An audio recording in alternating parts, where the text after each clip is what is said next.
نئی لڑکی ایک عجیب و غریب اسکول میں داخل ہوئی، لیکن پہلے ہی دن اسے احساس ہو گیا کہ یہاں سب کچھ نارمل نہیں ہے۔ اس نے دیکھا کہ اسکول کے ٹاپ 30 طالب علم اپنی گردن ایک ہی عجیب انداز میں جھکائے رکھتے ہیں، جیسے کسی نے انہیں ایک ہی سانچے میں ڈھال دیا ہو۔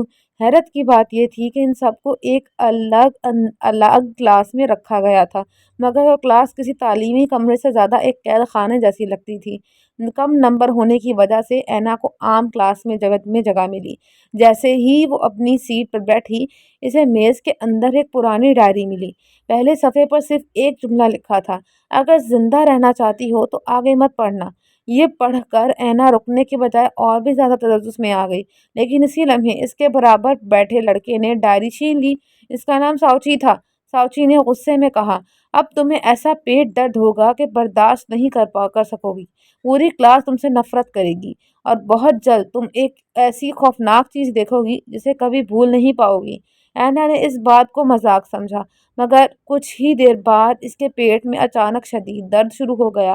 وہ مشکل سے کلاس ختم کر کے واش روم پہنچی۔ اسے لگا شاید موسم بدلنے کی وجہ سے ایسا ہو رہا ہے۔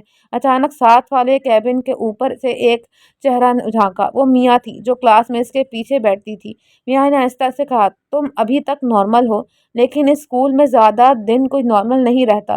اس نے بتایا کہ یہاں جو بھی دوسروں سے مختلف نظر آتا ہے، اس کا انجام بہت برا ہوتا ہے۔ ایک طالب علم تو اچانک غائب ہو گیا اور پھر کبھی واپس نہیں آیا۔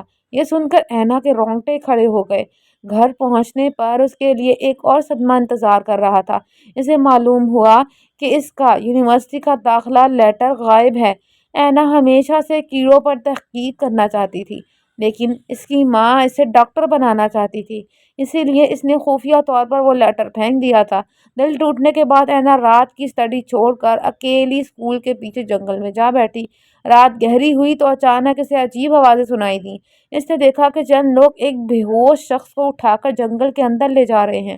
اینا خاموشی سے ان کے پیچھے گئی، مگر اچانک اس کے پاؤں کے نیچے سوکھی ٹہنی ٹوٹ گئی۔ سب لوگ فوراً چونک گئے۔ خوش قسمتی سے اینا بروقت ایک درخت کے پیچھے چھپ گئی۔ وہ لوگ اس شخص کو ایک پرانے گودام میں لے گئے اور اس کے جسم سے سرخ رنگ کے عجیب دانے نکالنے لگے۔ پھر ان میں سے ایک نے ایسی بات کہی جس نے اینا کا خون جما دیا، اسے کھاد بنا دو، پھر ان کے ساتھی اور اس کی ماں کو بھی ڈھونڈ لیں گے۔ اینا پوری رات اس راز کے بارے میں سوچتی رہی، لیکن اگلی صبح اس کے لیے ایک اور مصیبت تیار تھی۔ رات کی کلاس چھوڑنے کی سزا صرف اسے نہیں بلکہ پوری کلاس کو دی گئی۔ سب کو میدان میں دوڑایا گیا اور پوری کلاس نے اینا کو اپنا دشمن سمجھ لیا۔ جب وہ خاموشی سے واپس کلاس جا رہی تھی، ساؤچی ایک بار پھر اس کے سامنے آ گیا۔ اس نے سرد لہجے میں کہا، مجھے دوڑنا پسند نہیں ہے اور اب میں تم پر ایک اور لعنت بھیجنے والا ہوں۔ لائک، شیئر، کمنٹ اور سبسکرائب کرنا مت بھولیے گا۔